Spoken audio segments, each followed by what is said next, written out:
তোমরা মুসলমানরা খুব রেসিস্ট। উনি বললেন কেন? বলছে তোমরা খ্রিস্টান মেয়ে বিয়ে করতে পারো, ইহুদি মেয়ে বিয়ে করতে পারো। মুসলিম কিন্তু ইহুদি মেয়ে খ্রিস্টান মেয়ে শর্ত সাপেক্ষে, কিছু শর্ত আছে, ওই আলোচনা যাচ্ছে, শর্ত সাপেক্ষে বিয়ে করতে পারে আহলে কিতাব হলে।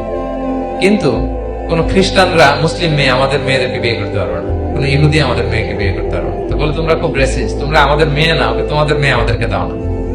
তো তিনি বলেন তোমরা তো ইহুদি, তোমাদের নবী হচ্ছে মুসা আলাইহিস সালাম, ওনাকে তো আমরা মানি, ওনার কথা তো কোরআনে আছে, যেন তোমাদের মেয়েকে বিয়ে করতে পারি। আর খ্রিস্টানদের নবী হচ্ছে ঈসা আলাইহিস সালাম, ওনাকেও মানি, ওনার মায়ের নামে বিশাল সূরাই আছে, সূরা মারিয়াম, আর ওনার ব্যাপারে হাজার শত শত আয়াত। এই জন্য তোমার খ্রিস্টানদের মেয়ে বিয়ে করতে পারি। তোমরা তো আমাদের নবী মুহাম্মদ সাল্লাল্লাহু আলাইহি ওয়াসাল্লামকে মানো না।